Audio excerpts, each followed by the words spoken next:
and then just work like hell. I mean, you just have to put in, 80 to 100 hour weeks every week. And then a lot of work. All those things improve the odds of success. Okay. I mean, if other people are putting in 40-hour work weeks and you're putting in 100-hour work weeks, then even if you're doing the same thing, you know that in 1 year you will achieve what they achieve.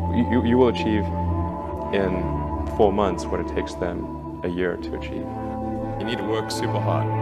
So what does super hard mean?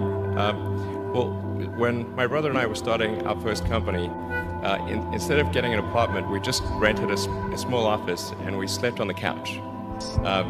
And we showered at the YMCA, and we're so hot up we had one computer, so the website was up during the day, and I was coding at night, 7 days a week, all the time. And I sort of briefly had a girlfriend in that period, and in order to be with me, she had to sleep in the office.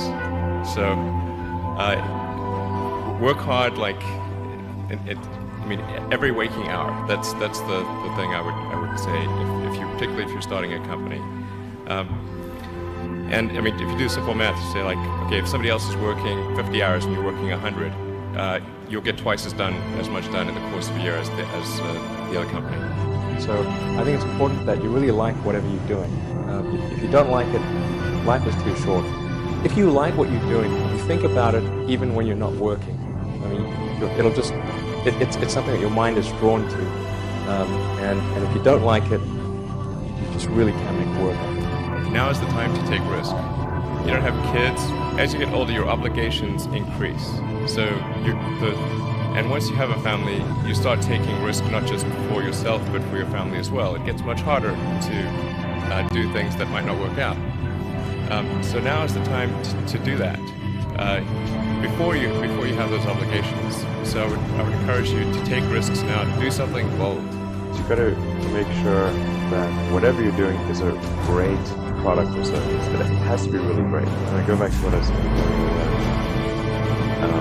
If you're a new company, I mean, unless it's like some new industry or new market that if it's an untapped market, then you have more ability to.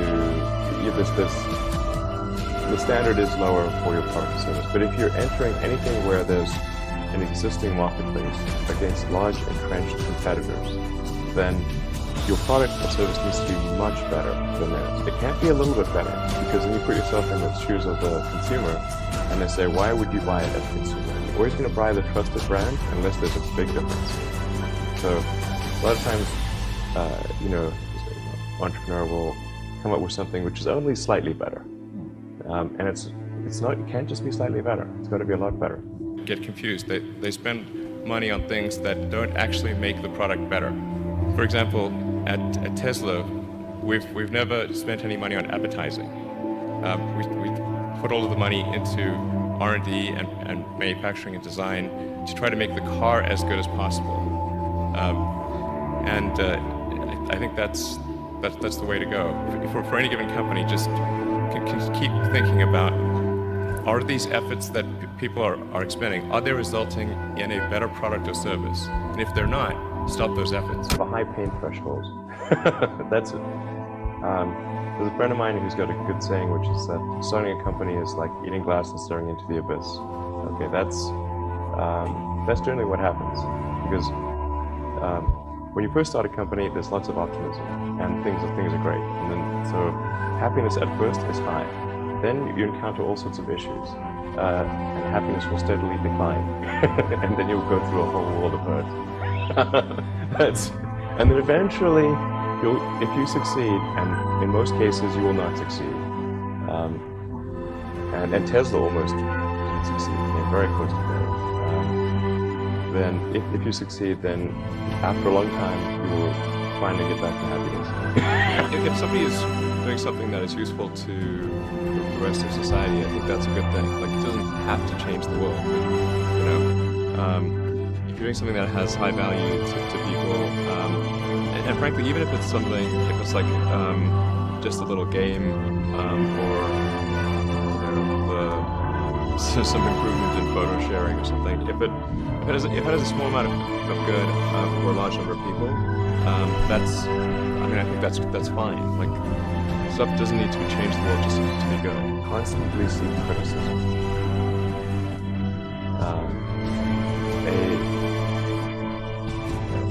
A well thought out critique of whatever you're doing is as valuable as gold. And you should seek that from everyone you can, particularly your friends. Usually your friends know what's wrong, but they don't want to tell you because they don't want to hurt you. So they'll say, oh, so I encourage my friends, I'm not going to tell them what I think is wrong with stuff. It doesn't mean your friends are right, but very often they are right. And you at least want to keep their expectations the same. And to everyone, you're looking for basically to take the approach that you're wrong. That you, the entrepreneur, are wrong. Your goal is to be less wrong. Don't just follow the trend. So you may have heard me say that it's good to think in terms of the physics approach of first principles, which is, rather than reasoning by analogy, you boil things down to the most fundamental truths you can imagine, and you reason up from there. And this is a good way to figure out if something really makes sense, or if it's just what everybody else is doing. It's hard to think that way. You can't think that way about everything. It takes a lot of effort. But